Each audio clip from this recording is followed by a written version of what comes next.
Jésus-Christ TV, vous connaîtrez la vérité et la vérité vous affranchira. Lisons le chapitre 11 en entier. Or, la foi est une ferme assurance des choses qu'on espère, une démonstration de celles qu'on ne voit pas. Une démonstration. Tu ne vois pas encore la délivrance de ces enfants que le gouvernement allemand a pris. Tu crois qu'il y a la victoire. Une démonstration, parce que nous les chrétiens, nous voulons d'abord voir pour croire. Et il y a un disciple célèbre dans la Bible, un apôtre de Jésus qui célèbre, son nom commence par T. Vous savez de qui il s'agit? T-H-O, Thomas.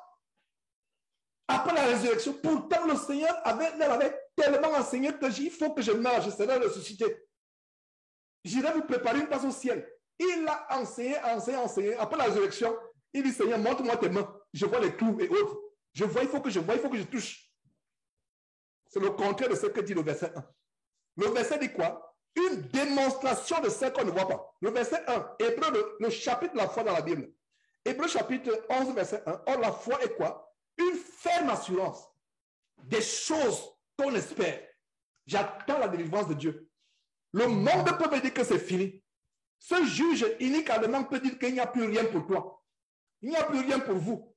Vos enfants nous appartiennent. Vos enfants sont à nous. Personne ne pourra vous délivrer de ma main. Là où l'homme dit qu'il y a un terminus, c'est là où Dieu plutôt met le point de départ. Notez cela, s'il vous plaît, mes frères et sœurs. Là où les sorciers et les démons et les ennemis ont dit qu'il y a un terminus pour final dans votre vie, c'est là où Dieu met le début. C'est là où même le départ, le point de départ. Le terminus de Dieu, je vais dire le terminus des ennemis, le terminus du diable, des démons, le terminus des ennemis, c'est le point de départ de Dieu. Sois consolé par cette parole, ma soeur, mon frère. Le terminus, là où les hommes disent que c'est la fin, c'est le point final. Dieu met ça sur le début. C'est là où Dieu commence avec toi. Regardez ce qu'on a vu la dernière fois avec Nebuchadnezzar. Shadrach, Meshach et Abednego qui avaient refusé de se prosterner devant la statue d'or. Le roi, dans son orgueil, comme ce juge allemand, a dit, qui peut vous délivrer de ma main? Qui peut vous délivrer? Personne ne va vous délivrer.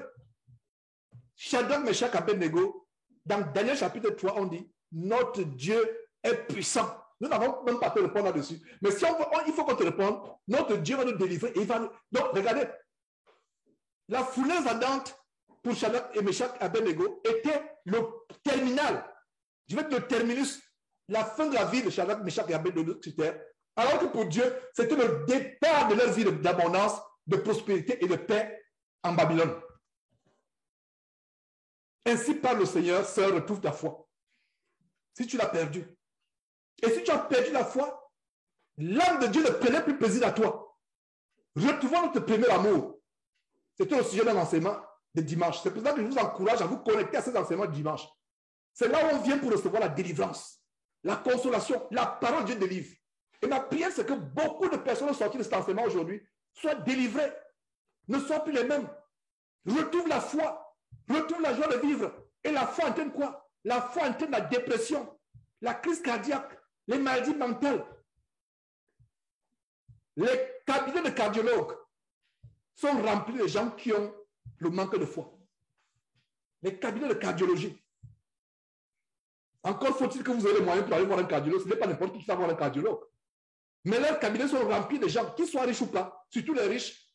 Pourquoi les riches aussi doivent aller chez les cardiologues? Parce que plus vous êtes riche, plus il y a des soucis. Est-ce que mon argent sera fructifié? Est-ce qu'on ne va pas me le voler? Est-ce qu'on ne va pas faire ceci? Le manque de foi tue. Le manque de foi détruit. Voilà un exemple. Le juste ne vivra pas la foi. Ceux qui ont le manque de foi, les hommes qui ne sont pas chrétiens, y compris les chrétiens qui ont manqué de foi, ça tient la mort. AVC, les maladies cardiovasculaires, la dépression, on déprime. Et d'autres maladies mentales, l'Alzheimer et autres, ça vient de quoi? Ça vient d'une vie de soucis, d'inquiétude. D'inquiétude. On vit avant le temps. Vous dites à quelqu'un que vous avez 30 ans, la personne pense que vous avez plutôt 65 ans. Parce que les soucis vous vieillissent.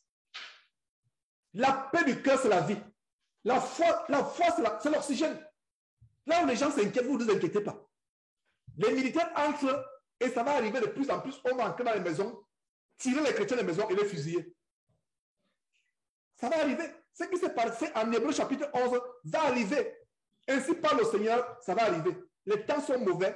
Si on ne garde pas la foi, on n'a rien. Le plus grand trésor d'un chrétien, c'est la foi. Gardons la foi. Si on n'a pas la foi, on n'est rien, absolument rien. Absolument rien. Gardons la foi, peuple de Dieu. Gardons la foi. La foi est agissante. La foi apporte le courage. La foi apporte le courage face aux ennemis. La foi apporte la quiétude. La foi apporte le calme, la paix, le repos. On dort en paix. Tu dors à peau fermée. Même s'il y a les ennemis qui rôdent à ta maison pour te tuer, tu es en paix.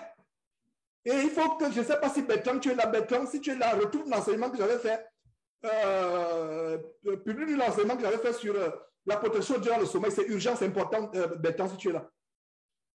Publie-nous ça même aujourd'hui. Cet enseignement, si tu l'as dans tes fichiers, mets-nous cet enseignement sur YouTube, s'il te plaît. Aujourd'hui, si c'est possible, il est tellement important. La protection durant le sommeil. C'est un enseignement que j'avais fait, je ne sais pas quelle année. Alors, cet enseignement nous montre comment il y a des versets qui nous montrent que quand nous dormons, Dieu envoie les anges pour nous protéger. Moi, quand je vais au lit, je dis seulement, Seigneur Dieu, voilà ma maison, voilà mes enfants, voilà ma famille, protège-nous, s'il te plaît, selon ta volonté, au nom de Jésus-Christ. Protège aussi les voisins. Protège mes frères et sœurs au loin, en Christ et dans la chair, mes parents dans la chair et mes frères et sœurs en Christ. Au nom de Jésus-Christ, amen, je m'endors. Quand mon matin arrive, je suis même surpris qu'il fait déjà matin. Ce n'est pas les caméras de sécurité qui vous protègent. Ce n'est pas les armées qui vous protègent. Regardez le président haïtien. Le dernier coup d'État, un pays gangréné par le coup d'État, année après année. Le dernier coup d'État en date, je ne sais pas si c'est l'année passée ou bien il y a plusieurs mois.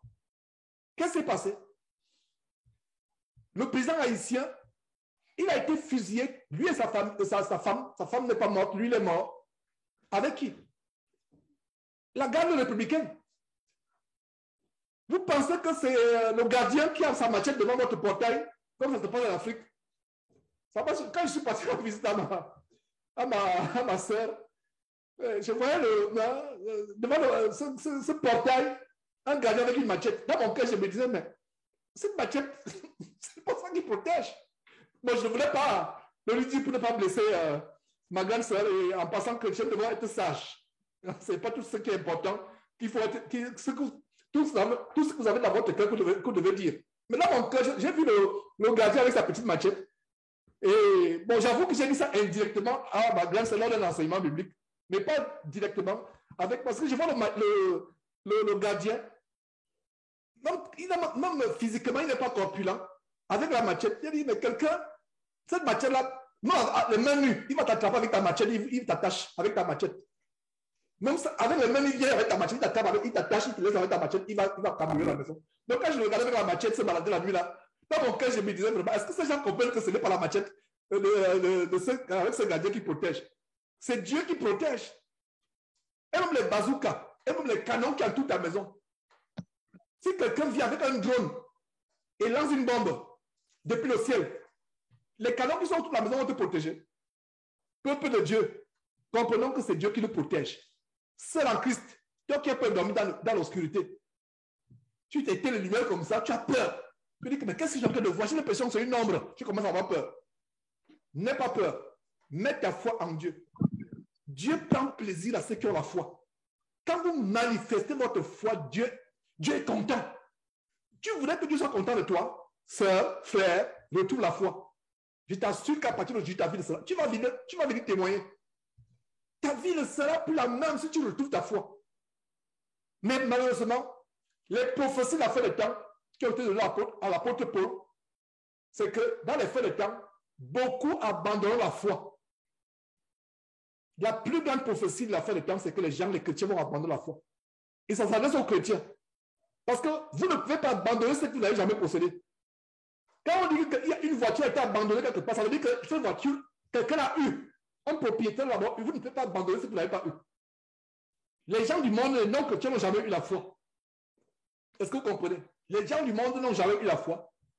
Si la Bible dit que dans la fin des temps, quelques-uns abandonnent la foi, Ces quelques-uns, c'est qui? C'est vous et moi. Et quand vous abandonnez la foi, Dieu en a vu. Notez ce verset, s'il vous plaît. Hébreux chapitre 10, verset 38. L'âme de Dieu se retire de toi. L'âme de Dieu, je vais dire que quoi? C'est pas que l'âme de Dieu se retire de toi. Je vais dire que l'âme de Dieu ne prend plus plaisir à toi. C'est voilà, je corrige. L'âme de Dieu ne prend plus plaisir à toi. Quand tu te retires de la foi, l'âme de Dieu ne prend plus plaisir à toi. Dis ce verset. L'âme de Dieu ne prend plus plaisir à toi. Garde la foi. N'aie pas peur. Il y a des gens qui disent, oh, ma mère est sorcière, je ne vais plus rendre visite. Mon père est sorcier. Oh là là. La lumière n'a pas peur des ténèbres, ce sont les ténèbres qui ont peur de la lumière. Imaginez-vous que vous avez une pièce. Comme ici aux États-Unis, il y a presque toutes les maisons, des garages qui sont supposés parquer les voitures. Mais en fait, c'est là où on garde tout ce qu'on n'utilise plus, etc., etc. Et des fois, ça peut rester enfermé pendant des mois et des mois, ou même des années, dans l'obscurité. Le jour où vous ouvrez le garage, vous allumez, c'est là où vous voyez toutes sortes de bestioles, les cafards qui couchent, les araignées, tous ils sont en train de fuir pour se cacher. La lumière chasse les ténèbres et les créatures des ténèbres. Les ténèbres ne chasseront jamais la lumière. Comprenez cela? Ayez la foi, gardez la foi. Alors, mes frères et sœurs, Hébreux chapitre 11, verset 1. Or, la foi est une ferme assurance des choses qu'on espère. Nous sommes en Hébreux chapitre 11, le chapitre de la foi. La foi est une ferme assurance. Une ferme. J'ai encadré, oh là là, je ne sais pas si, j'ai encadré une ferme assurance. J'ai encadré une ferme assurance. C'est depuis que j'ai encadré une ferme assurance. Pourquoi? Une ferme assurance. La foi est une ferme assurance. J'ai encadré une ferme assurance. Pourquoi j'ai encadré une ferme assurance? Voilà le secret. Une assurance qui ne vacille pas. Quels que soient les dangers, quel que soit ce que tu traverses, une ferme, la foi est une ferme. La clé, c'est la ferme assurance. Ce n'est pas une assurance en dents de scie. Aujourd'hui, tu as la foi. Demain, tu n'as pas la foi. Après demain, tu as encore la foi. Non, c'est une ferme assurance. Elle est constante et elle va de manière exponentielle. Exponentielle, ça veut dire que j'étais le plus grand nulard en mathématiques. On me connaissait. J'étais célèbre par ma fainéantise en mathématiques. C'est pour ça que je me suis concentré sur la littérature et la philosophie parce que j'étais un cancre en mathématiques. Mais une chose qui est retenue, c'est que quand on dessinait cette courbe, quand on faisait les fonctions, on trace un trait, on trace l'autre trait, il y a une courbe qui va. Et on m'a appris que c'est une courbe exponentielle.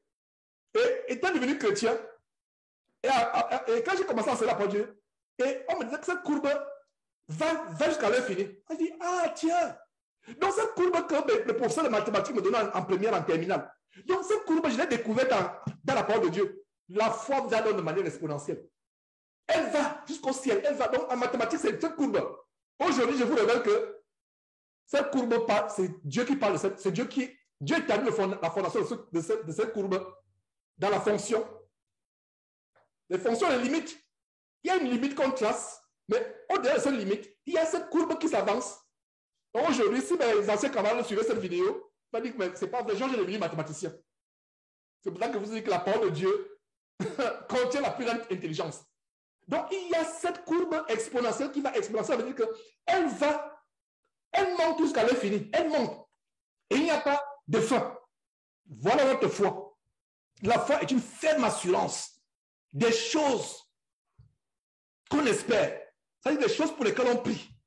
Et la définition, la traduction de la Bible amplifiée de Hébreux chapitre 11 dit ceci. La foi est une ferme assurance des choses pour lesquelles on prie. L'espérance que les choses pour lesquelles on prie nous appartient déjà avant qu'on les voit. Nous appartient déjà avant qu'on les voit. Et ça me fait mal quand je vois comment l'évangile du Kingdom Now, l'évangile de transformer son intelligence en un aimant qui vous fait donner tout dans la vie, Satan a transformé ce verset. C'est pour ça qu'il y a cet évangile diabolique de parler sur ton portefeuille et l'argent apparaît, de parler sur ton compte bancaire, de parler sur tes enfants, de parler, et là on met Dieu à côté. Ce n'est pas de ce que je parle. Je parle de la foi en Dieu. Vous croyez en Dieu, Vous croyez que Dieu est capable de tout faire. Alors, donc, la foi est une ferme assurance. Le secret de ce verset, c'est quoi? Ferme assurance. Une assurance inébranlable. Une assurance qui ne vacille point. La foi est ferme et elle va de manière exponentielle. Une démonstration de ce qu'on ne voit pas. Même si tu ne vois pas encore la guérison, rends grâce à Dieu pour la guérison. Tu ne vois pas encore la délivrance, rends grâce à Dieu pour la délivrance. Ça va mettre 5 ans, 5 mois, 5 jours, 5 semaines selon le plan de Dieu. Dieu va se glorifier un jour. Verset 2.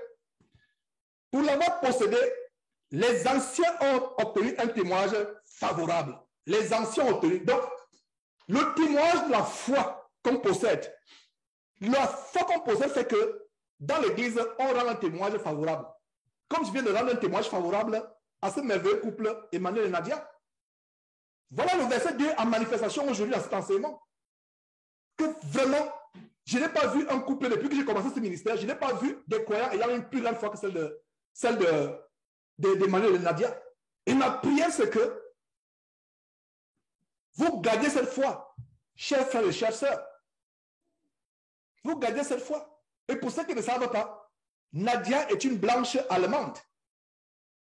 Pourquoi je mets la précision sur Nadia est une blanche allemande? C'est parce que l'une des régions de la terre où les gens sont tellement athées, c'est l'Europe. C'est l'Europe. L'Amérique latine encore, ils sont dans le catholicisme, ils pensent qu'ils sont chrétiens. Les États-Unis, ils pensent qu'ils sont chrétiens, mais ils sont dans le mouvement évangélico-protestant, etc.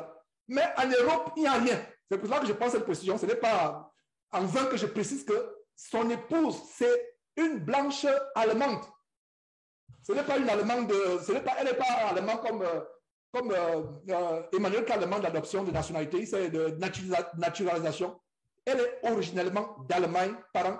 Et elle a cette foi, parce que les gens en Europe, c'est quoi? C'est la philosophie, c'est l'athéisme. Ils pensent qu'ils sont eux-mêmes Dieu, que Dieu n'existe pas, que c'est une bêtise, et voilà. Donc, trouvez une sœur allemande d'origine qui a cette foi, et elle n'a pas cette foi à cause de son mari. Parce que ce n'est pas la première fois que je cause avec ce couple. Sa foi n'est pas parce que je n'aimerais pas dire qu'il y a une plus grande foi que qui, mais je vais dire tout simplement, c'est que dans ce couple, la foi de cette femme n'est pas fonction de son mari. Elle a une foi à elle, tellement inébranlable. Le mari a une foi à lui, tellement inébranlable. Et les deux, cette foi-là, oh là là, c'est une bombe. C'est pour ça qu'ils ont ébranlé le tribunal. Spirituellement, ce qui s'est passé dans ce tribunal, spirituellement, oh là, c'était quelque chose de grand. C'était un tremblement de terre sur le plan spirituel. Au point où Satan et son royaume étaient confus, enragés, furieux. Jusqu'à dire que même l'enfant qui est dans le ventre là, qui va naître en janvier, on va le prendre. Donc, c'est ça une foi.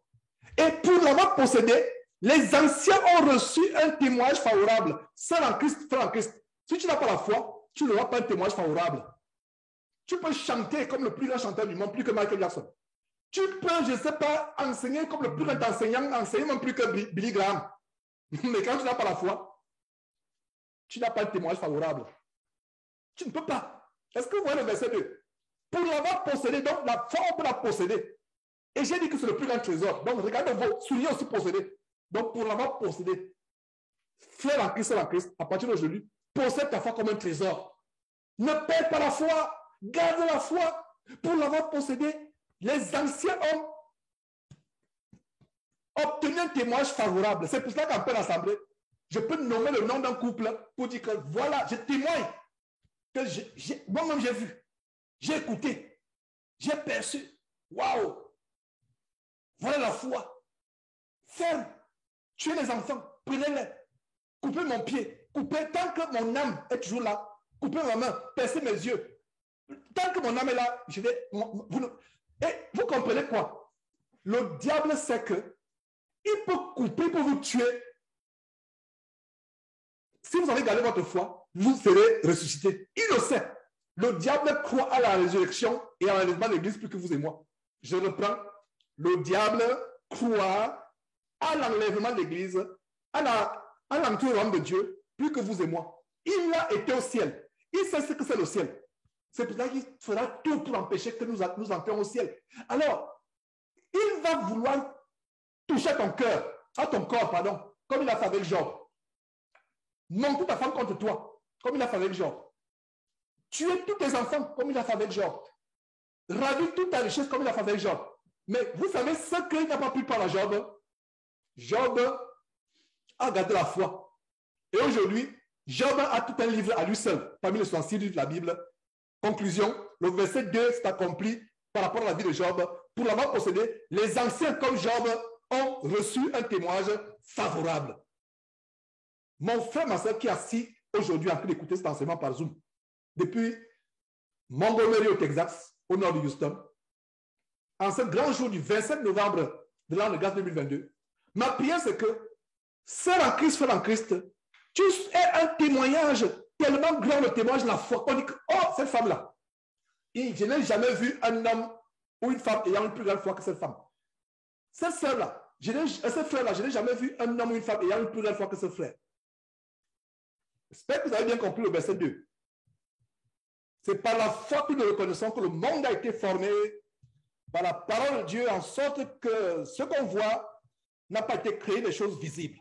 Verset 4, c'est par la foi qu'Abel offrit à Dieu un sacrifice plus excellent que celui de Caïn. C'est par elle qu'il fut déclaré juste. Souligné, c'est par elle qu'il fut déclaré juste. Dieu voulait que nous abstenions du péché.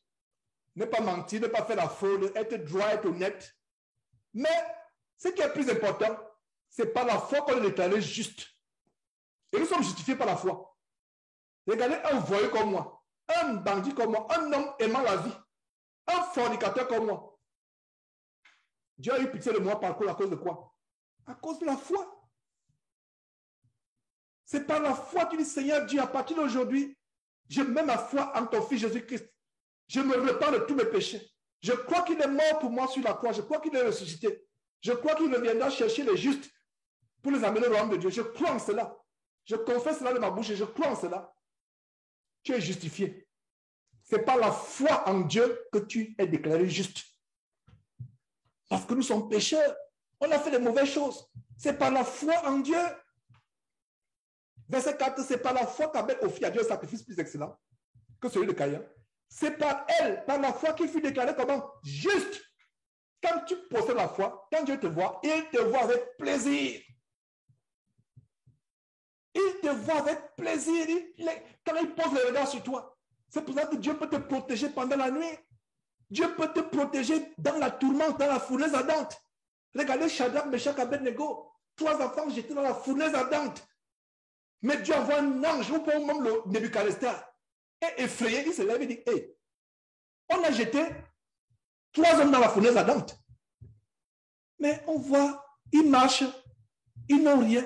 Il y a même un 4e homme.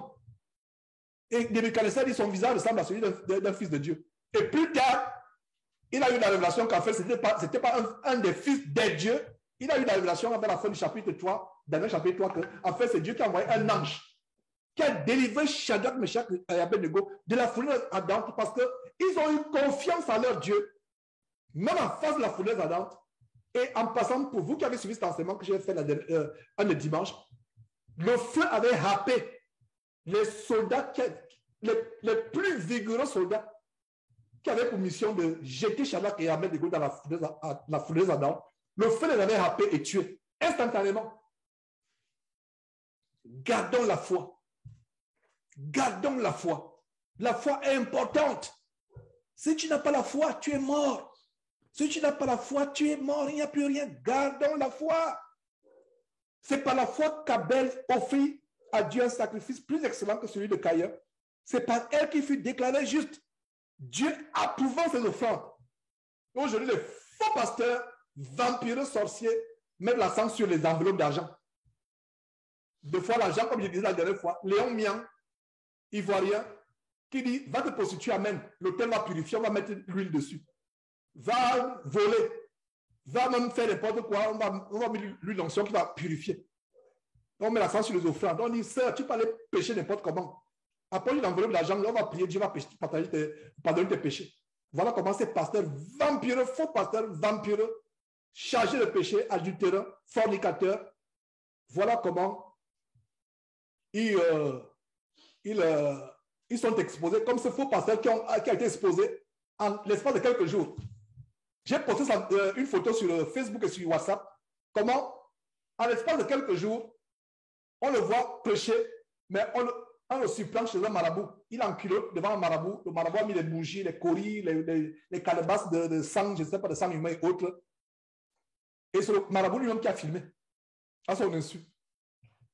Et à l'espace de quelques jours, le même pasteur qui a été filmé par le marabout est surpris dans la chambre avec une femme mariée enceinte. Une femme mariée enceinte par son mari.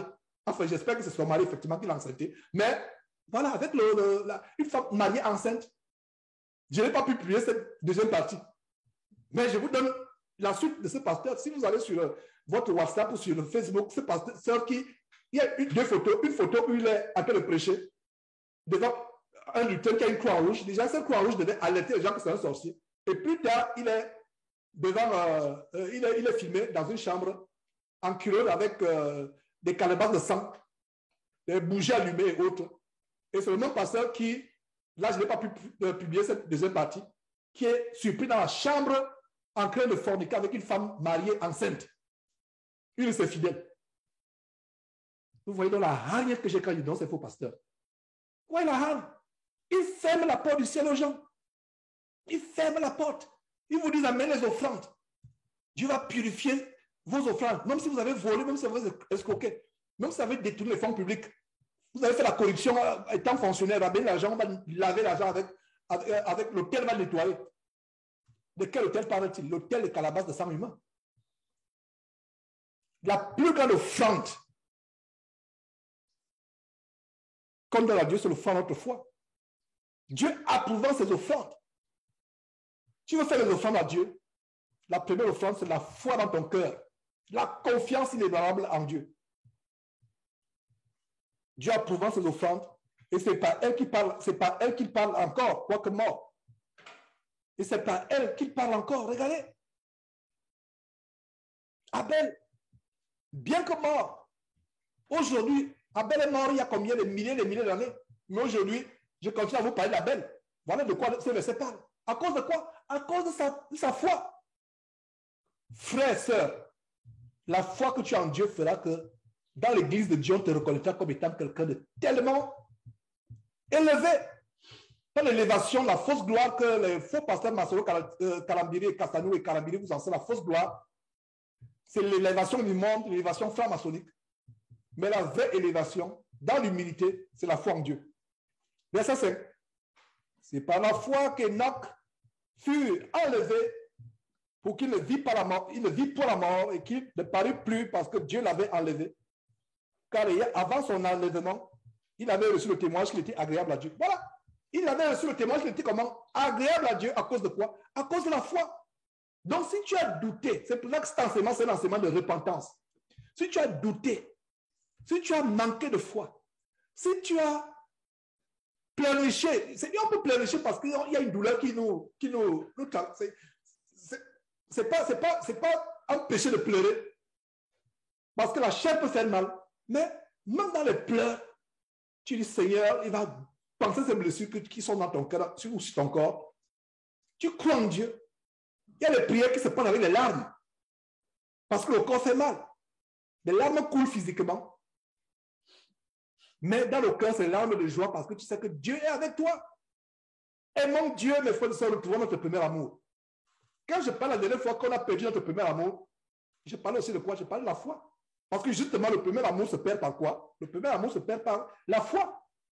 Quand vous et moi, on venait d'être convertis, oh là là, Joe Biden pouvait envoyer tous ses chars, je ne sais pas, des Navy ou des Marines pour venir nous bombarder.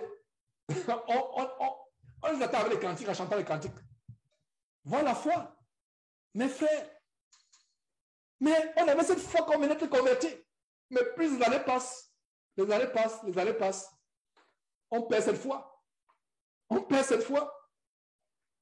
C'est ça. Il reçoit un témoignage agréable. Si vous n'avez pas la foi, vous recevez un témoignage comment? Désagréable, le contraire. Lisez la parole de Dieu avec les contraires. Quand vous voyez un mot, visualisez le contraire de ce mot. Et non qu'à reçu une foi comment? Agréable. En conclusion, si toi, mon frère qui m'écoute, toi, ma soeur qui m'écoute, tu n'as pas la foi, tu reçois devant Dieu un témoignage comment? Désagréable. Et je vais lire le verset 6 qu'on a lu précédemment. Or, sans la foi, il est impossible d'être agréable à Dieu. Car il faut que celui qui s'approche de Dieu, croit que Dieu existe et qu'il est le rémunérateur de celui qui le cherche. Qui le cherche comment? Dans la foi. Le rémunérateur, c'est-à-dire le salaire de la foi. La foi a un salaire. Soulignez le rémunérateur. Quand on parle de la rémunération, c'est un mot qui signifie tout simplement le salaire. Le rémunérateur, donc il paie le salaire, qui le cherche par la foi. Le salaire de la foi, il y a un salaire de la foi. C'est verset le salaire de la foi. Pour ceux qui cherchent Dieu avec foi, ils ont un salaire. Dieu est leur rémunérateur. Dieu est celui qui leur paye le salaire. Et ce salaire n'a rien à voir avec les salaires éphémères passagers de cette terre. Verset 7. C'est par la foi que Noé, divinement averti des choses qu'on ne voyait pas encore, et saisi d'une crainte respectueuse. Regarde la crainte. Et la foi s'accompagne de la crainte. Aujourd'hui, c'est pasteur qui prie avec les coups tendus. Il a le micro, le cou tendu, comme si... Vous comprenez qu'ils sont en train de parler avec les démons qui leur font ouvrir ces ministères. Parce que quand on a la foi, cette foi s'accompagne avec la crainte. Même l'attitude que vous avez dans la prière, c'est une attitude de respect. Vous êtes devant Dieu. C'est face contre terre que vous, devant Dieu, dans la crainte, dans la soumission. Aujourd'hui, ils ont les micros, ils sont là, ils prient. Et depuis que j'ai commencé à les dénoncer, ils font maintenant semblant. Fausse humilité. Vous les voyez s'accroupir là, devant leur assemblée, il se met à genoux, il fait semblant. C'est une fausse modestie et une fausse humilité. Mais la vraie foi en Dieu apporte la vraie crainte de Dieu. C'est pas la foi que Noé, divinement averti des choses qu'on ne voyait pas encore, et saisi d'une crainte respectueuse, construisait une arche pour sauver sa famille. C'est par elle qu'il condamna le monde et devint héritier de la justice qui s'obtient par la foi. Verset 8, c'est par la foi qu'Abraham, lors de sa vocation, obéit et partit pour un lieu qu'il devait recevoir en héritage. Et qu'il partit sans savoir où il allait. Sans savoir où il allait. Dieu vous dit, levez-vous, allez à gauche. Vous éprouvez, ça vient vraiment de Dieu. Parce qu'il faut aussi éprouver. Dieu vous dit, allez à gauche, allez à droite, allez au nord, allez au sud. Éprouvez d'abord. Et si vous êtes dans le doute, priez, demandez un signe à Dieu. Un signe difficile. Et si ça vient de Dieu, Dieu va confirmer. Et quand Dieu confirme, vous n'allez pas la foi, même si vous ne savez pas où vous allez. Il peut arriver, imaginez, il peut arriver un jour, ça peut arriver, un jour que je vous dise que mes frères et sœurs, ainsi par le Seigneur, le ministère ne va plus continuer sur Jésus-Christ TV. Peut-être le ministère va continuer en Amazonie. Il dit seulement conforte aux enfants en Amazonie. Abandonne, laissons derrière tout ce qu'il y a derrière ici. Je prends l'exemple, ça peut arriver. Et si ça arrive, on s'en va. Donc c'est ça, par la foi. Abraham se leva, prit sa femme, ses serviteurs, ses servantes, les servants de sa femme. Il partit sans savoir où il allait, par la foi, de manière aveugle. Les gens du monde disent que l'amour est aveugle. C'est quelque chose qu'on entend dans ce monde, l'amour aveugle, l'amour aveugle. Non, non, non, non.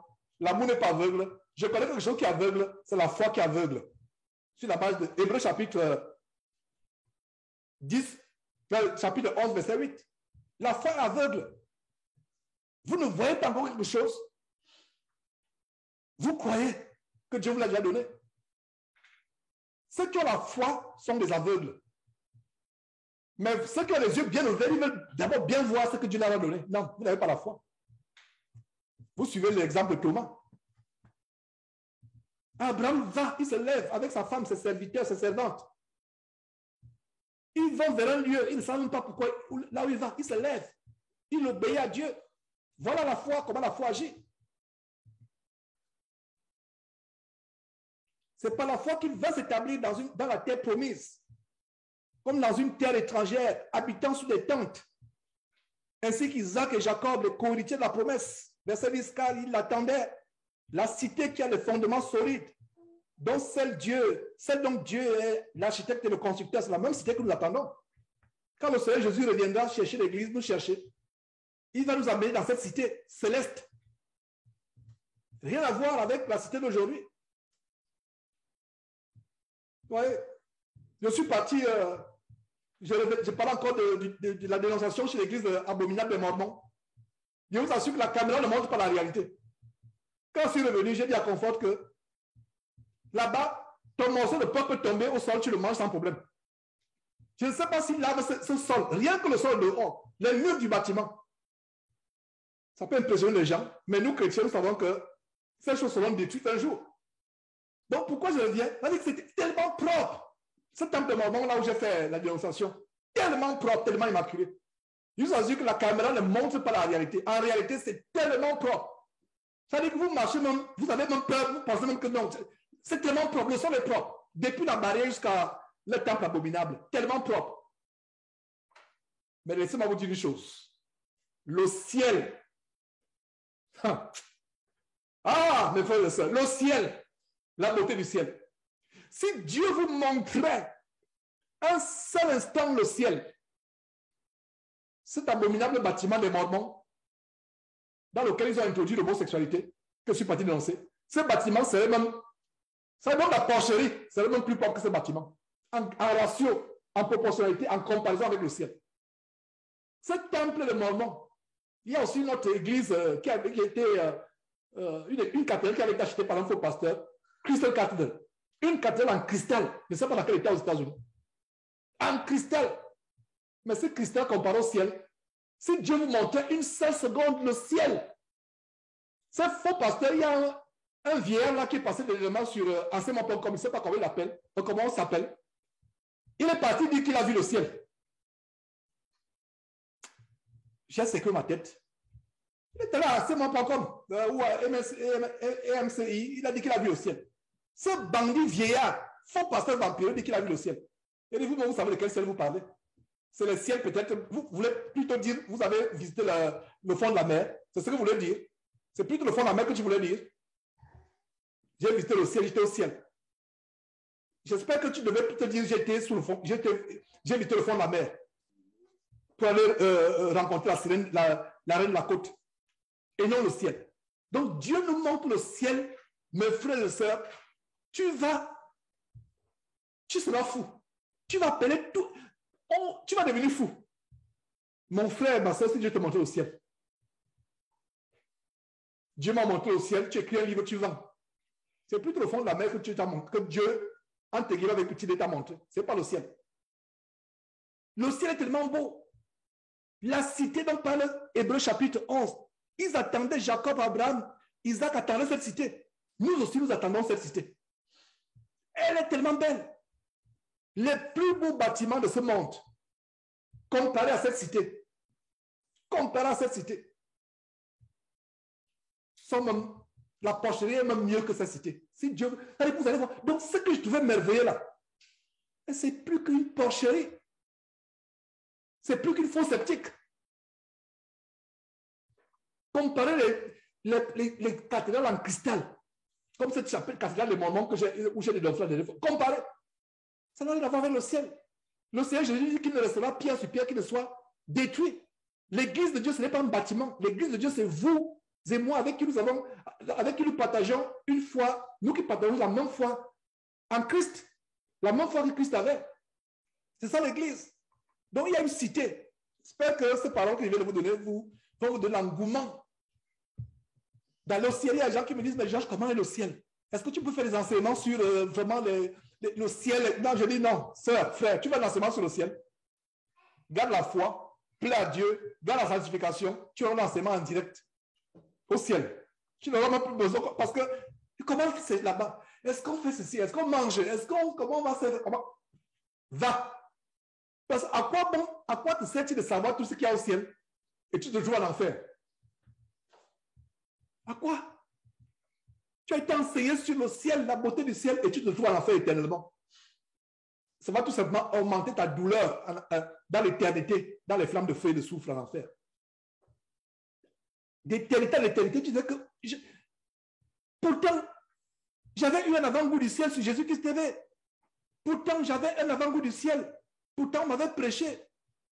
Et tu te trouves en enfer. Et tu te trouves en enfer avec qui? Avec ton collègue franc-maçon ou ton collègue homosexuel. Il va dire, ah, toi, si tu es ici, comment tu te trouves ici? Moi, j'étais homosexuel, mais toi, tu avais la Bible tous les jours. Mais comment ça fait que tu es dans ce feu avec moi? Voilà, mes frères et sœurs. Soyons fermes. Continuons ce chapitre.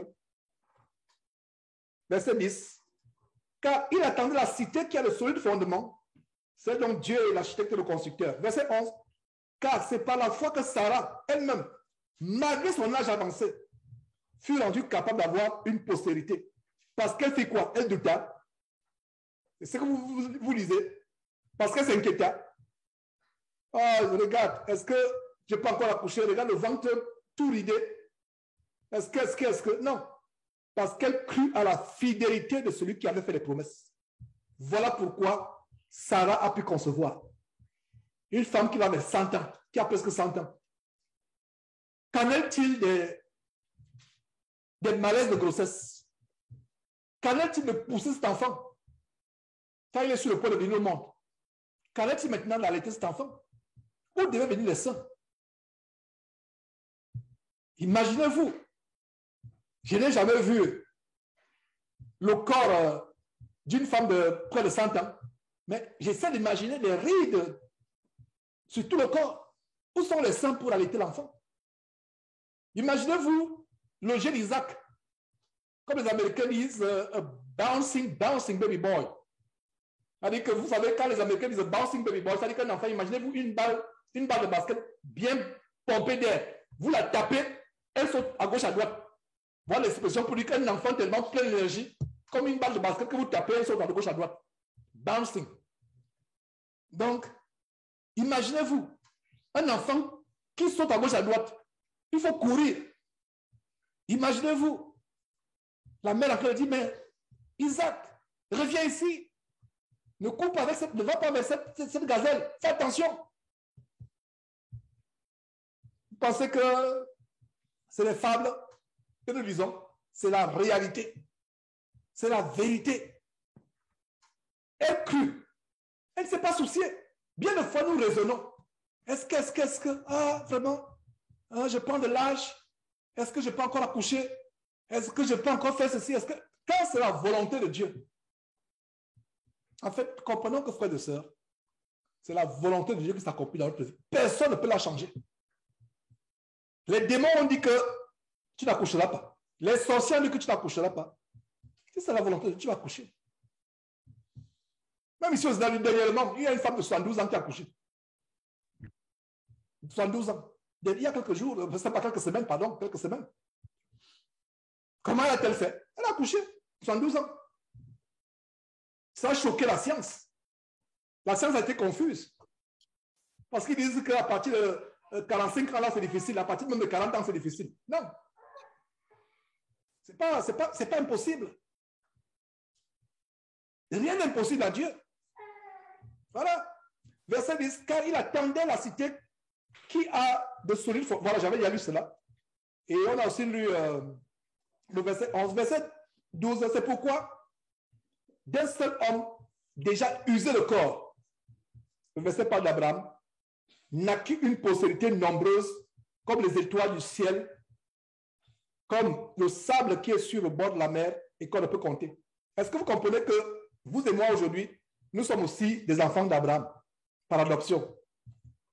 Verset 13. C'est dans la foi qu'ils sont tous morts, sans avoir obtenu les choses promises, mais les ont vus et salués de loin, reconnaissant qu'ils étaient étrangers et voyageurs sur la terre. C'est ce que nous devons reconnaître, qu'on est de passage sur terre, on est de passage. Cette terre n'est pas notre destination finale, on est de passage sur terre.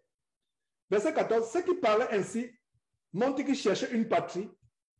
S'ils avaient eu en vue celle d'où ils étaient sortis, s'ils avaient eu en vue celle d'où ils étaient sortis, ils auraient eu le temps d'y retourner. Mais maintenant, ils en désirent une meilleure, c'est-à-dire une patrie céleste. C'est pour cela que Dieu n'a pas honte d'être appelé leur Dieu, car il leur a préparé une cité. Et à partir du verset 17, on commence à voir quelques exemples de la foi, les manifestations de la foi, de ceux qui ont précédé dans la foi. Verset 17, c'est par la foi qu'Abraham offrit Isaac, je vous en ai parlé tantôt, lorsqu'il fut mis à l'épreuve. Il fut mis à l'épreuve par qui? Par Dieu. Et qu'il offrit son fils Isaac, lui qui avait reçu les promesses, et à qui il avait été dit en Isaac sera nommé pour toi une postérité. Verset 19, regardez le verset 19, regardez la beauté du verset 19. Il pensait que Dieu est puissant, même pour ressusciter les morts, aussi le recouvra-t-il par une sorte de résurrection. Donc, la scène qui s'est passée sur le mont Morija où Abraham était sur le point de sacrifier son enfant, c'était une figure annonciatrice, une figure d'annonciation de ce qui devait se passer avec Jésus-Christ, la résurrection des morts. Parce que Isaac était presque mort. C'est Dieu qui a fait sortir un bélier qui était retenu par les cornes dans un buisson. Et ce bélier était une figure anticipative de l'agneau de Dieu qui devait être sacrifié des milliers d'années plus tard sur la croix à Golgotha. Jésus-Christ, notre Seigneur. Et comment la parole est tellement belle. Donc la résurrection était annoncée sur le mont Morija. Vous pensez que c'est par hasard que c'est sur ce mont Morija qu'a été bâti le temple de Jérusalem par Salomon? Un endroit de sacrifice. L'église du Seigneur Jésus-Christ est bâtie sur un endroit de sacrifice. Et notre sacrifice est fondé sur la croix. Sur la foi, pardon, sur la foi. Verset 20. C'est par la foi qu'Isaac bénit Jacob et Ésaü en vue des choses à venir. C'est par la foi que Jacob, mourant, bénit chacun des fils de Joseph et qu'il adora appuyé sur l'extrémité de son bâton. C'est par la foi que Joseph, mourant, fit mention de la sortie des fils d'Israël et qu'il donna des ordres au sujet de ses os. Ces gens parlaient par la foi. Verset 23. Et non seulement le juste vit par la foi, le juste parle aussi par la foi parce que la parole, c'est fait partie de la vie. Les morts ne parlent pas. Nous marchons par la foi. Nous parlons par la foi. Nous agissons par la foi. Nous réagissons par la foi. Nous planifions notre vie par la foi. En conséquence, nous vivons par la foi. Parce que sans la vie, vous ne pouvez pas parler. Vous ne pouvez pas marcher. Vous ne pouvez pas agir et réagir. Donc ces gens parlaient par la foi. Verset 23. C'est par la foi que Moïse, à sa naissance, fut caché pendant 3 mois par ses parents, parce qu'il vit que l'enfant était beau et il ne craignit pas l'ordre du roi. Je reviens encore sur le juge unique, avec le cas d'Emmanuel et Nadia. Il ne craignit pas l'ordre de Pharaon. Il ne craignit pas, il n'eut pas peur. Lorsque tous les enfants nouveau-nés, nés des Hébreux, on devait les tuer. La foi qui a été donnée par les parents de Moïse, peu importe ce qui va arriver, qu'on nous tue, qu'on nous crucifie, qu'on nous pende, qu'on nous scie, qu'on nous découpe, on n'a pas peur du roi. Nous n'allons pas livrer notre enfant à Moloch. Et qu'est-ce que c'est pas justement? Et c'est une parole de consolation pour Emmanuel, pour Nadia et pour tous les frères et sœurs qui suivent cet enseignement, surtout les parents. Ils sont séparés de l'enfant parce qu'ils créaient Dieu et non pas le roi Pharaon. Ils sont séparés de l'enfant. Ils ont mis l'enfant si vous avez lu cette histoire, ils ont mis l'enfant dans une sorte de corbeille en jonc. Pour l'enfant ne pouvait pas se noyer. Et regardez le plan de Dieu. C'est la fille de Pharaon, la propre fille même du roi, qui vient découvrir l'enfant, qui prend l'enfant. Est-ce que vous voyez le plan de Dieu? Donc, qu'on prenne vos enfants, qu'on prenne nos enfants, Dieu a un plan pour eux. C'est cet enfant, Moïse, qui deviendra plus tard le potentiel remplaçant de Pharaon. Et mieux encore, Dieu a dit non.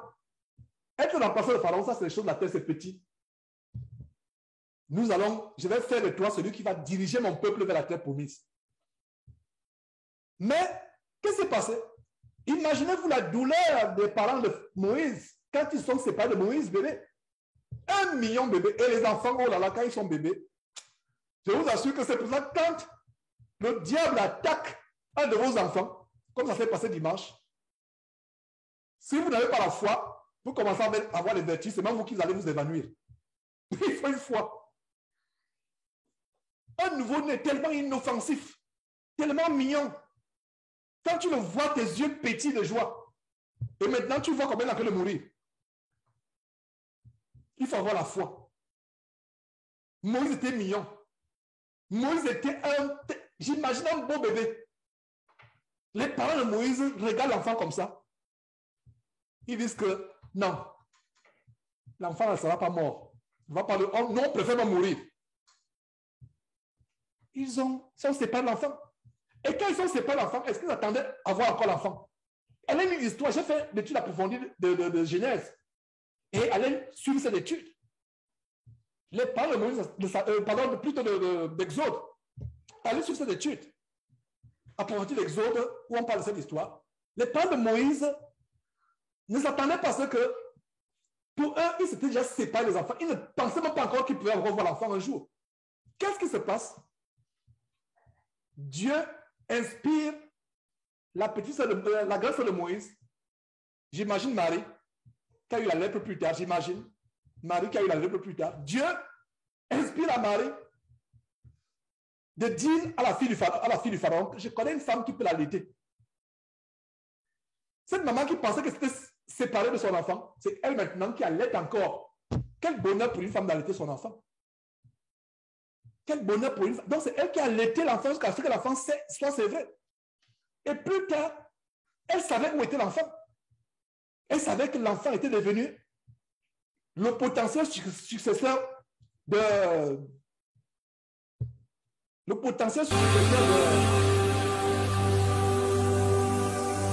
Pharaon. Et regardez un peu comment Jésus-Christ, j'ai le cours des choses. connaîtrez la vérité Le cœur et du la roi était dans la main vérité. de l'Éternel. Il est tout là où il veut. Le roi qui avait ordonné que tous les enfants hébreux soient tués, maintenant, sa propre fille lui dit, papa, tu sais ce que je t'amène?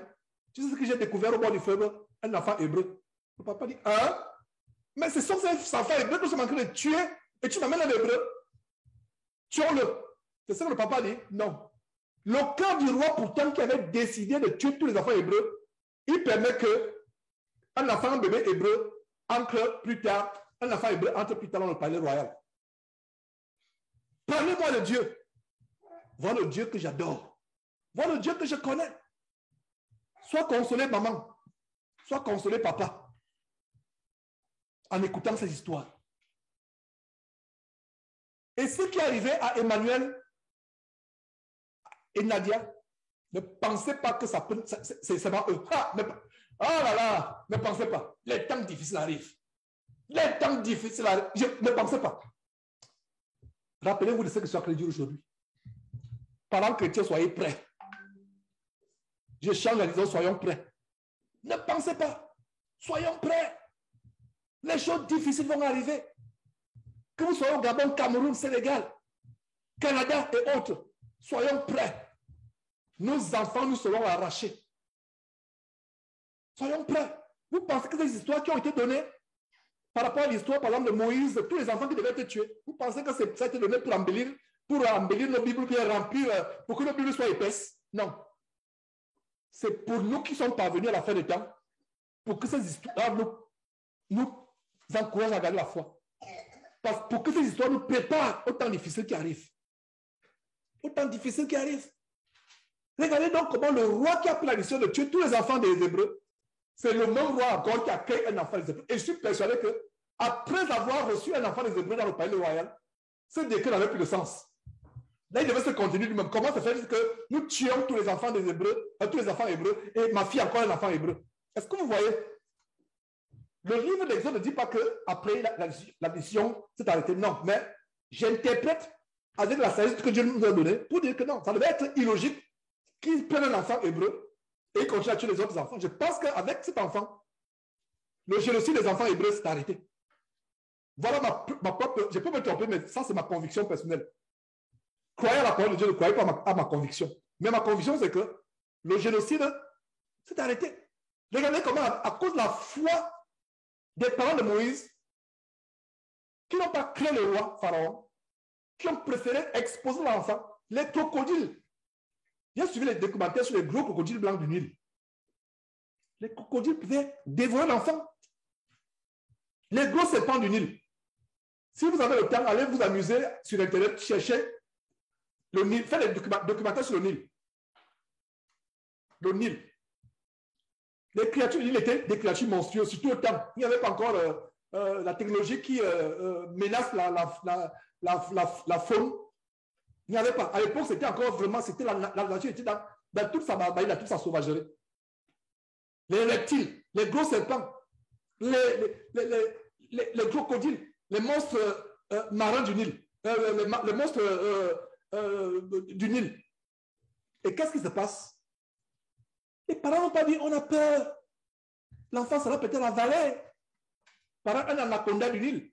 L'enfant sera mangé par un gros crocodile blanc du Nil. Non, ils n'ont pas eu peur. Ils ont dit, nous allons déposer l'enfant. Il faut la foi. Et la Bible a commencé à voir au début du verset que pour avoir posé la foi, en Hébreux chapitre 11, verset 2, les anciens ont reçu un témoignage favorable. Voilà comment, des milliers d'années plus tard, en ce dimanche 27 novembre de l'an 2022, je suis en train de vous parler des mamans, des parents de Moïse. Je suis en train de vous parler des parents du bébé à l'époque, bébé Moïse à l'époque, de ses parents. Et ils sont un exemple pour nous. Ils n'ont pas réfléchi. Bien des fois, nos raisonnements tuent notre foi. Oh, mais tu es sûr qu'il faut aller déposer l'enfant?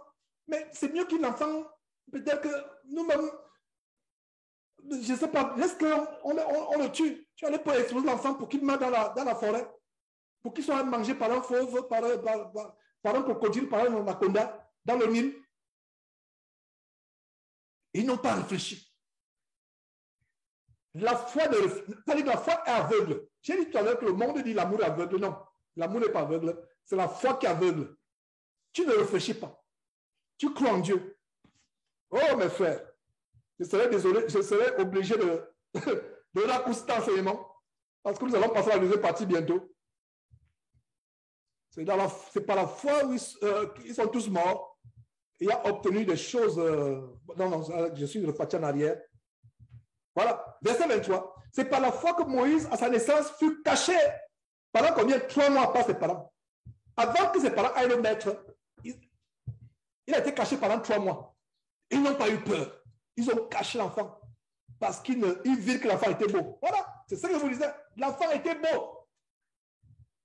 Ça veut dire que quand vous regardez l'enfant, votre cœur fondait comme du beurre sous le soleil. Votre cœur fondait, vous regardez le bébé Moïse comme ça. Tu regardes l'enfant comme ça, ton cœur fond. L'enfant était beau. Il cachait le bébé. L'enfant était beau. Et il ne craignit pas l'ordre du roi. La crainte est mauvaise, mon frère, ma soeur. La peur nous met dans les portes fermées. La peur tue notre foi. Ayons peur d'une seule chose. Ayons peur d'avoir peur. Ayons peur de perdre la foi. La peur n'est pas bonne. Ayons peur d'une seule chose. Ayons peur d'avoir peur. C'est par la foi que Moïse, devenu grand, lui-même devenu grand, refusa d'être appelé fils de la fille de Pharaon. La fille de Pharaon ne pouvait pas succéder au trône. Mais le fils de la fille de Pharaon, c'est lui qui devait succéder. Mais il refusa. Aimant mieux être maltraité avec le peuple. Regardez par la foi. Tu préfères être maltraité par le peuple de Dieu et d'avoir pour un temps la jouissance du péché. Pour un temps la jouissance du péché. Pour un temps. Regarde les passions qui sont aujourd'hui dans le monde. Voilà maintenant la coupe du monde, la folie, la passion qui se passe maintenant au Qatar. Je ne sais pas si c'est au Qatar, j'espère que c'est au Qatar. La coupe du monde des passions. Il y a même des chrétiens Et je suis sûr qu'il y a beaucoup qui ne sont pas venus aujourd'hui à cause de la Coupe du Monde. Je dis non. Georges, j'irai le suivre après. Le Cameroun a en train de jouer. Le Sénégal a en train de jouer. La France a en train de jouer. Je ne sais pas si ces pays sont encore en train de jouer. Bon, je ne sais pas. Je ne sais pas. Et justement, j'ai eu, parlant de cette Coupe du Monde, j'ai eu un rêve que je partage pour la première fois. Je n'ai même pas partagé ce rêve à confort. Donc, je me suis retrouvé dans un endroit qui était comme un stade. Et c'était comme si j'évangélisais. Et je me suis retrouvé dans ce stade. Il y avait beaucoup de Camerounais. Et j'étais en train d'évangéliser. Et dans le rêve, je ne sais pas, quelqu'un dit, voilà un Camerounais, le seul Camerounais qui ne suit pas le football. Ma personne s'est adressée à moi. Et je me suis réveillé. Et ça s'est passé il y a combien de temps? Et je ne sais pas si c'est même que la Coupe du Monde a commencé. Si je ne me trompe pas, je pense que je ne savais même pas qu'il y a la Coupe du Monde. Quand je me suis réveillé, j'ai dit, ah, je comprends. Donc, il y avait la Coupe du Monde devait commencer. J'étais dans un stade où on disait, voilà quelqu'un, tout le monde, voilà le Camerounais, le seul Camerounais qui ne suit pas. Et je pense que vous l'avez dit un jour, ou il y a quelques jours, vous l'avez dit que j'étais tellement passionné par le football. Je pouvais, c'est-à-dire que sortir presque nu dehors quand le Cameroun avait marqué. J'étais fou. Mais après avoir suivi les émissions, les documentaires, comment ces choses sont associées à la magie, au sacrifice, montrez-moi un seul joueur qui ne fait pas la magie, qui ne pratique pas. C'est les choses qu'on vous impose, surtout quand vous arrivez dans la compétition de haut niveau. On vous impose et qu'est-ce qui se passe? Vous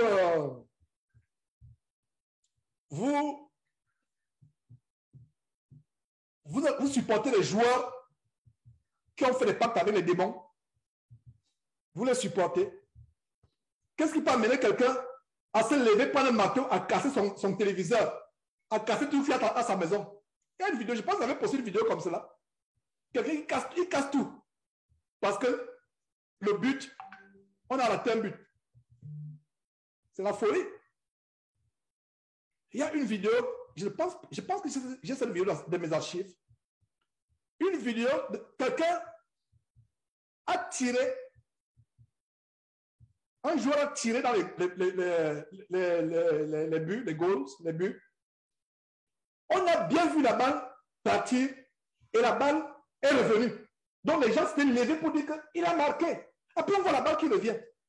Le gardien était battu, il était parti d'un côté, la balle est allée entrer d'un côté. Alors, les gens ont mis la vidéo au ralenti.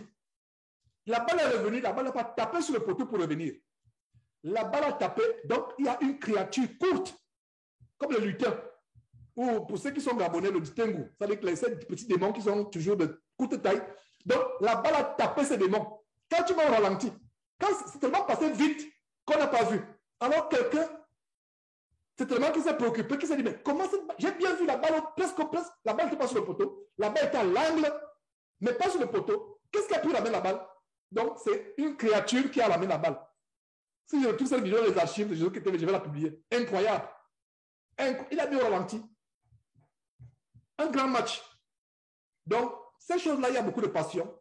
L'apôtre Paul disait, surtout à vous les jeunes gens, fuyez les passions de la jeunesse. Et il y a beaucoup de magie et de sorcellerie qui sont associées à ces choses. Regardez ce qui s'est passé avec la Coupe d'Afrique des Nations au Cameroun. J'ai dénoncé, avant que la Coupe d'Afrique ne commence, les gens sont moqués de moi. Les gens m'ont fait la guerre sur YouTube, sur Facebook, surtout sur Facebook.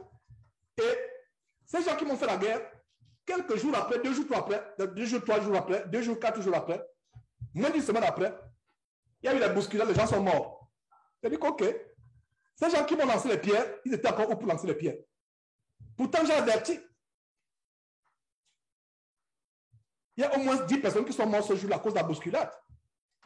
Donc, ces choses, il y a des gens qui vont poser la question, Georges, est-ce que Dieu interdit le sport?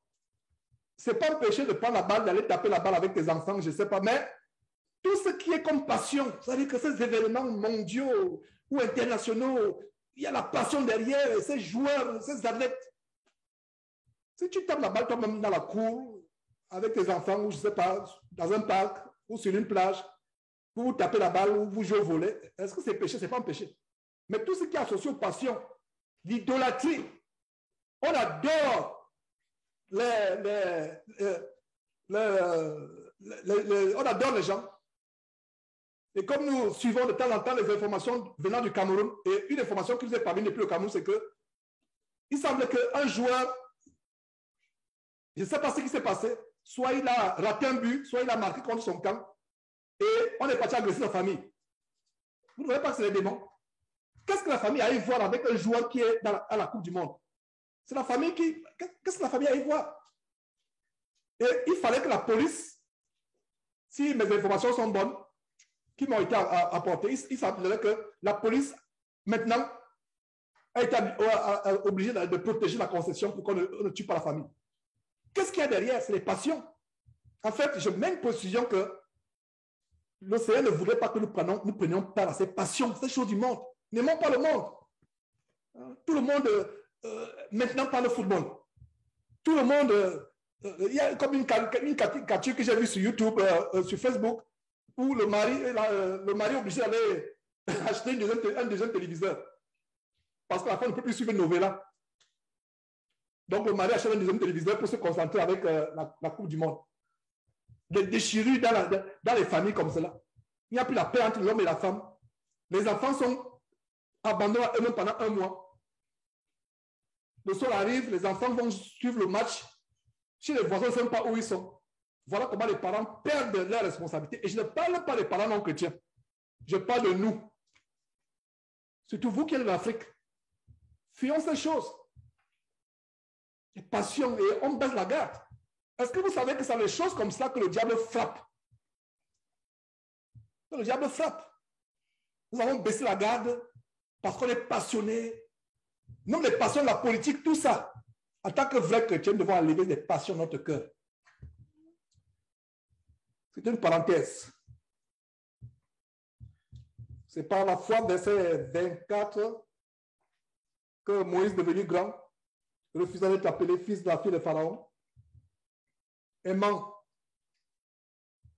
être maltraité avec le peuple de Dieu que d'avoir pour un temps la jouissance du péché. Verset 26, regardant le propre de Christ comme une richesse plus grande que les trésors d'Égypte, car il avait les yeux fixés sur la rémunération. Moïse voyait déjà Jésus-Christ. Verset 27, c'est par la foi qu'il quitta l'Égypte sans être effrayé de la colère du roi. Et regardez comment la foi des parents de Moïse l'a influencé plus tard positivement. Lui-même, les parents là, lui, n'ont pas. C'est pour ça qu'on dit parents. Élevez vos enfants sur la foi. Devenu grand, ça ne les tournera pas. C'est vrai que l'enfant n'a pas véritablement été éduqué par ses parents Moïse, mais la Bible ne dit pas tout. Cet enfant plus tard a su qui il était, qui étaient ses vrais parents. Pourquoi? Il a dit qu'il a préféré être maltraité avec le peuple parce qu'il avait toujours un contact avec le peuple. Souvenez-vous quand il a tué d'un coup de poing un Égyptien qui maltraitait un Hébreu. Comment il a su que c'était parents? Donc, à un point, c'est pour ça que la Bible ne peut pas te le dire. À un point donné de sa vie, Moïse a été en contact avec ses origines. À un point, il a été instruit. Et certainement, il a appris comment il est né. Comment il est venu dans le monde. Comment on a voulu le tuer. Comment on a mis dans une corbeille en jambe. Comment on a exposé au crocodile aux Amazonas du Nil. Comment la fille de Pharaon là. Certainement. Et à un moment, cette foi a grandi dans son cœur. Et à un moment, il a dit, je préfère souffrir avec mon peuple. La foi vient de ce qu'on entend. La foi de Moïse ne pouvait pas être bâtie sur du néant. Je suis convaincu, mes frères et sœurs, corrigez-moi si j'ai tort, je suis convaincu que la foi de Moïse a été bâtie sur la parole de Dieu qu'il a écouté, le témoignage qu'il a écouté. On ne sait pas comment. Mais quelque part, il a écouté cela. Nous rendons grâce à Dieu vraiment pour cette parole. J'espère que vous êtes bénis par cette parole. Verset 27, c'est par la foi qu'il quitta l'Égypte sans être effrayé de la colère du roi. Exactement comme ses parents. Quand il se montra ferme. Voilà. Qu'est-ce qu'on a vu au début de ce chapitre? Verset 1, chapitre 11. La foi est une ferme assurance. J'ai tellement mis du temps. Je ne sais pas si j'ai mis 5 minutes sur le mot ferme. Et c'est ce qu'on voit encore avec Moïse. Il se montrer comment? Ferme. La foi nous amène à être ferme. On ne vacille pas. Voilà. Il se montra ferme.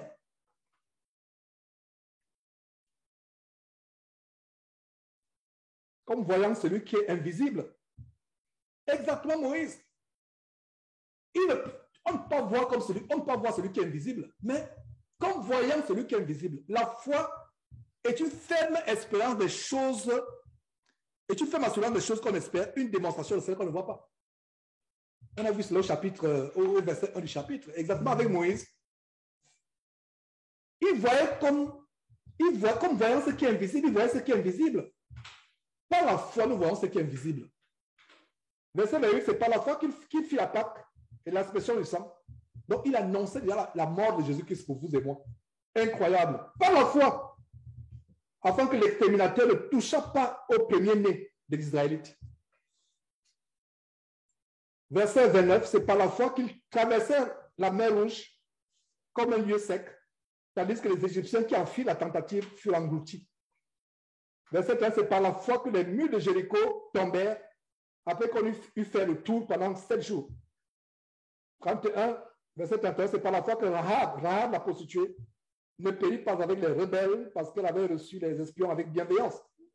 Verset 32, et que dirais-je encore? Quand le temps me manquerait, effectivement, le temps nous manquerait de dire toutes ces choses. Pour parler de Gédéon, de Barak, de Samson, de Jephthé, de David, de Samuel, et des prophètes qui par la foi vainquirent le royaume, exécutèrent, exercèrent la justice, obtinrent les promesses, fermèrent la gueule du lion. Ça fait référence à Daniel, en Daniel chapitre 6. Étayèrent la puissance du feu. Ça fait référence à Shadrach, Meshach et Abednego, Daniel chapitre 3. Échappèrent au tranchant de l'épée, guéris de leur maladie, furent vainqueurs à la guerre, mis en fuite des armées étrangères. Verset 35, les femmes recouvrèrent leur mort par la résurrection. D'autres furent livrés au tourment et n'acceptaient pas la délivrance afin d'obtenir une meilleure résurrection. D'autres même n'acceptaient pas la délivrance.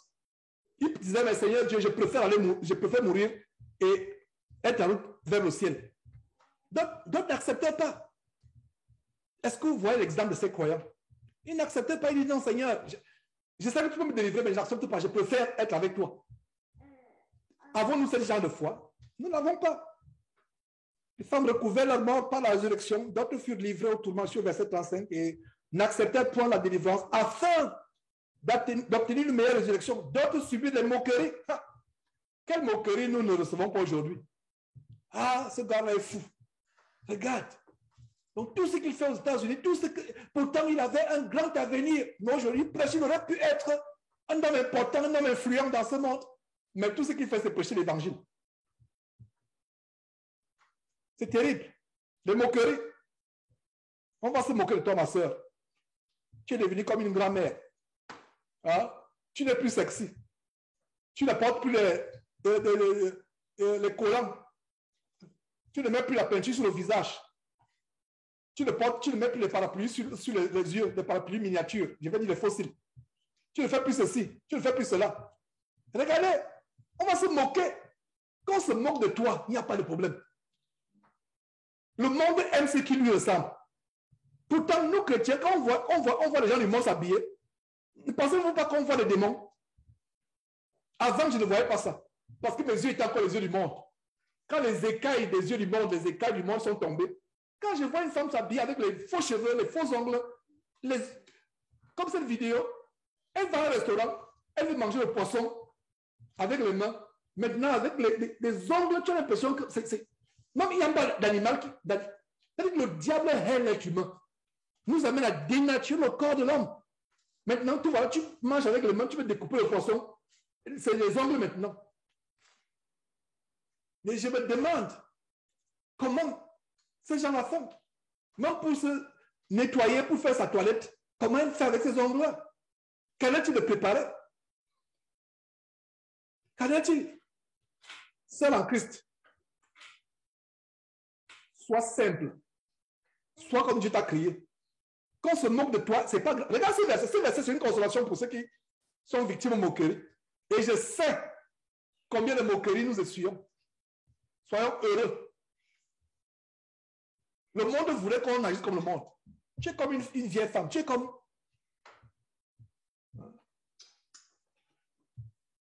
Dernièrement encore, je ne sais pas si vous êtes témoin de cela. Je suis allé dans un magasin du voisinage. Je suis entré. J'ai vu une femme. J'ai demandé à cette femme, excusez-moi madame, est-ce que vous êtes chrétienne? Elle me dit, je suis chrétienne.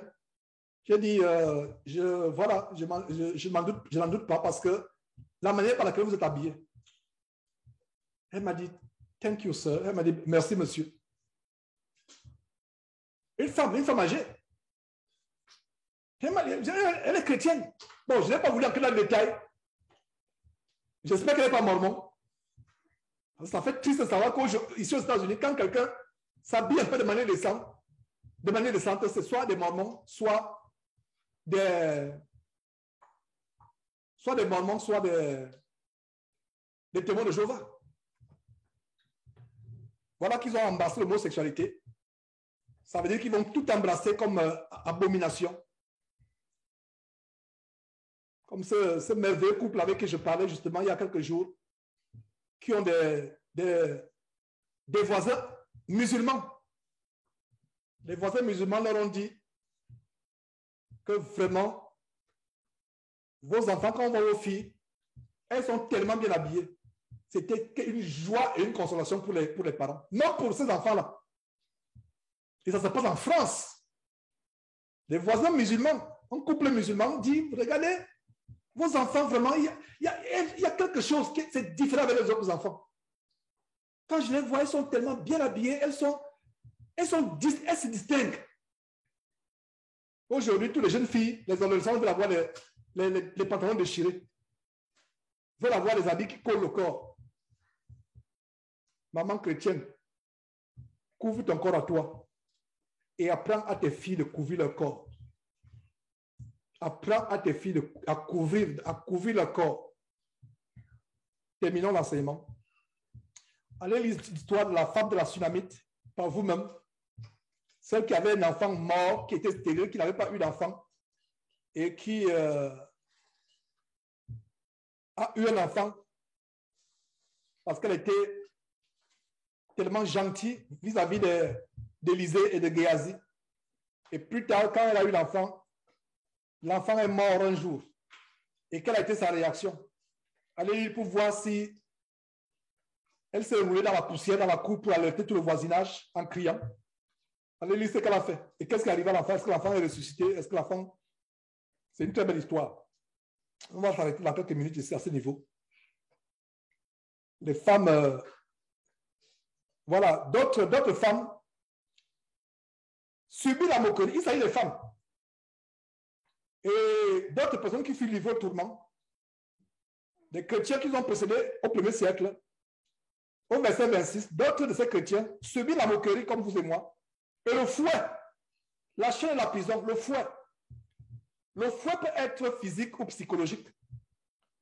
Comme le fouet qui a été appliqué depuis des longs mois sur le corps de Nadia et de son époux. Parce que la douleur d'une femme par rapport à ses enfants n'est pas la même hauteur que la douleur d'un homme. Parce que la femme est plus émotionnellement attachée à l'enfant depuis le ventre, le cordon ombilical. C'est pour ça que je mets l'accent d'abord sur Nadia. Frères et sœurs, surtout mes frères, vous ne pouvez pas savoir une chose. C'est pour ça que si vous avez une femme qui manque de foi, ne soyez pas dur vis-à-vis d'elle par rapport aux enfants. C'est la sagesse. Je ne mets pas qu'en plus d'enseignement. Dès que l'enseignement finit, vous commencez à agresser votre femme en disant, mais regarde ce que j'en ai enseigné aujourd'hui. Tu passes le temps à t'inquiéter, tu passes... Non, frère, je t'arrête. Je dénonce tes élans. Ne va pas agresser la salle après cet enseignement. Comprenez que, surtout concernant les enfants, il y a une relation émotionnelle plus grande entre l'enfant et la mère qu'entre le papa et l'enfant. Pourquoi? Ce n'est pas moi qui ai fait les choses ainsi, c'est Dieu. La relation dans l'enfant la relation entre un enfant et sa mère commence dès la conception, quand cet embryon, ce petit fœtus presque invisible commence à picoter dans le bas-ventre. Et cette relation se poursuit vers 9 mois, jusqu'à 9 mois. C'est pour cela qu'il y a des fois, tu surprends ton épouse en train de converser avec. Tu as l'impression qu'elle est dans une pièce avec quelqu'un, alors que c'est avec l'enfant qu'elle converse. C'est pas.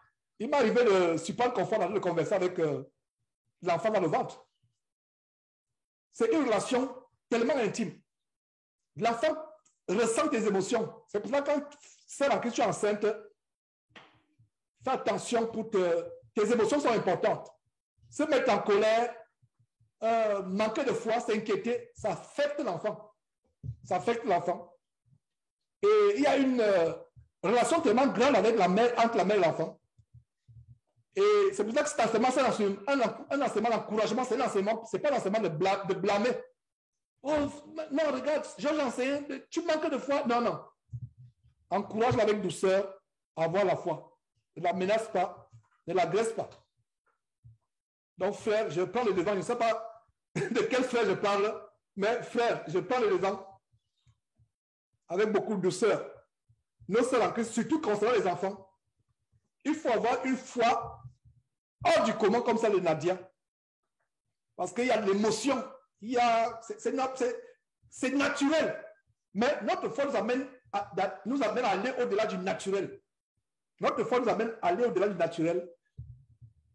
Par notre foi, nous faisons des choses qui paraissent aux yeux du monde folles par notre foi. Mais comprenez qu'il y a une relation d'intimité forte entre la mère et l'enfant qui est plus forte qu'entre le père et l'enfant. Pourquoi? Il y a ce cordon ombilical.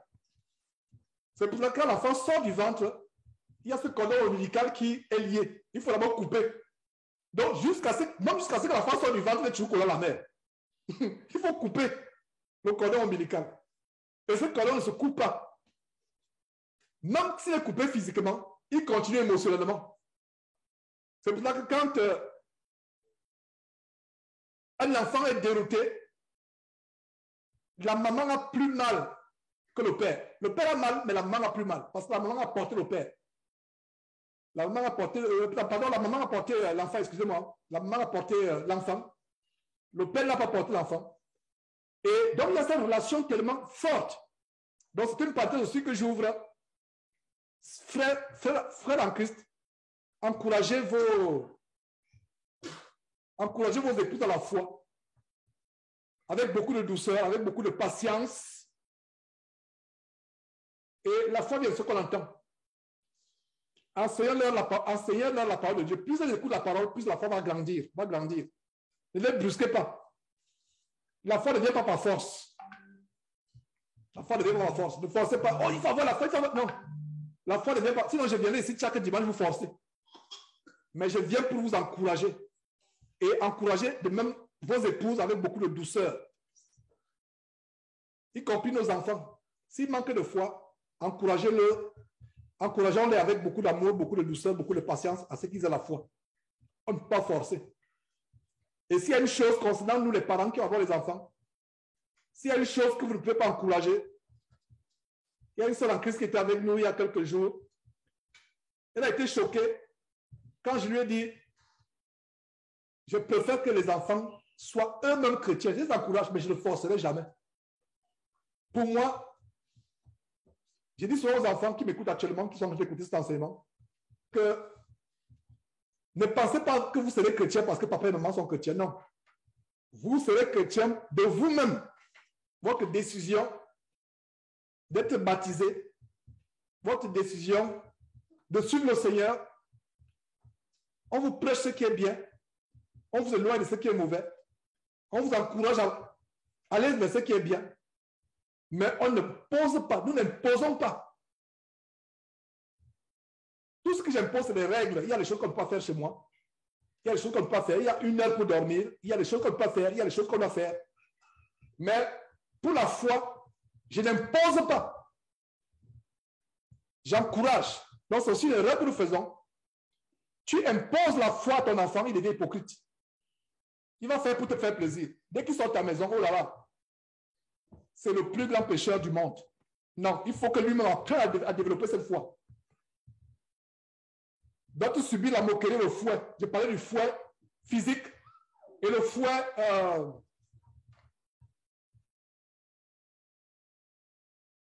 je parlais du fouet physique et du fouet émotionnel.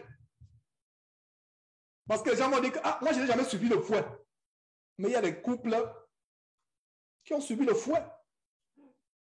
Le gouvernement qui arrache tes enfants, qui arrache vos enfants, c'est le fouet qui vous fouette. Si vous n'avez pas la foi, oh là là, ça sera les cauchemars tous les jours. Vous voyez? Doit-tu subir le fouet, la moquerie, les chaînes de la prison? Verset 37, ils furent lapidés, sciés, torturés, ils moururent tués par l'épée. Ces choses vont arriver de plus en plus. Ils allèrent ça et là, vêtus de peau de brebis et de peau de chèvre, dénués de tout, persécutés, maltraités. Eux, dans le monde, ils n'étaient pas dits. Effectivement, le monde, pour nous, nous ne sommes pas dits du monde. Nous ne sommes pas dits du monde. Errant dans le désert. Aujourd'hui, au monde, nous avons des maisons. Mais eux, ils n'avaient pas de maison. Ils erraient dans le désert. Est-ce que vous savez le froid qu'il y a dans le désert? Est-ce que vous savez le vent qui souffle dans le désert? La nuit, quand le vent souffle dans le désert, vous dormez à la belle étoile. Vous avez l'impression que vous passez le couteau sur le corps. J'ai visité un désert au Sénégal. C'était en 1992. 30 ans après, j'ai encore dans la tête les effets du désert. Ça ne rit pas. Ça ne rit pas. Donc aujourd'hui, on peut avoir la grâce d'avoir des maisons.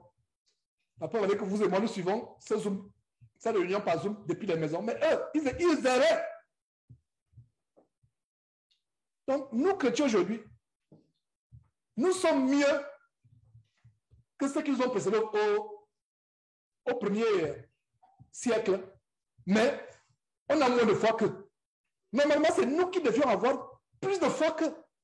Leurs conditions de vie, leurs conditions sociales étaient pires. Pires. Je me permettais même de dire plus pire. C'est vrai que ça ne se dit pas en français. Notre condition est infiniment, leurs conditions étaient infiniment pires, mais ils avaient plus de foi que nous. Nous, on a un petit confort. On a des conditions, il y a des pays encore où tu peux encore prêcher la parole de Dieu sans être inquiété, mais ça ne va pas durer pour longtemps. Mais nous avons moins de foi qu'eux. Et j'ai dit ça pour que nous éprouvions la honte. Et que cette honte nous amène à changer, à être plus qu'eux. Terminons véritablement. Eux dont le monde n'était pas dit, errant dans les déserts et dans les montagnes, dans les cavernes et dans les encres de la terre. Verset 29, tout cela, à la foi desquels il a été rendu témoignage, n'ont pas obtenu ce qui leur a été promis. Verset 40, Dieu ayant en vue quelque chose de meilleur pour nous, afin qu'il ne parvesse pas son nous à la perfection. Je vais m'arrêter là, mes frères et sœurs, et je vais lever un mot de prière pour mettre fin à cet enseignement. Et nous allons passer à la deuxième partie de cette réunion Zoom. Éternel Dieu, une fois encore, pardonne-nous notre manque de foi. Pardonne-nous nos inquiétudes, nos soucis, nos anxiétés, nos murmures, nos lamentations, qui n'étaient que la manifestation du manque de foi, du doute, de la peur, des inquiétudes. Seigneur Dieu, donne-nous d'être transformés par cet enseignement d'aujourd'hui, de devenir des meilleures créatures, de devenir des meilleurs chrétiens, afin que ton âme, ô grand Dieu, continue à prendre plaisir à nous. Merci infiniment pour cet enseignement. Au nom de Jésus-Christ. Amen. Voilà, mes frères, je vais faire ceci. Amen, amen.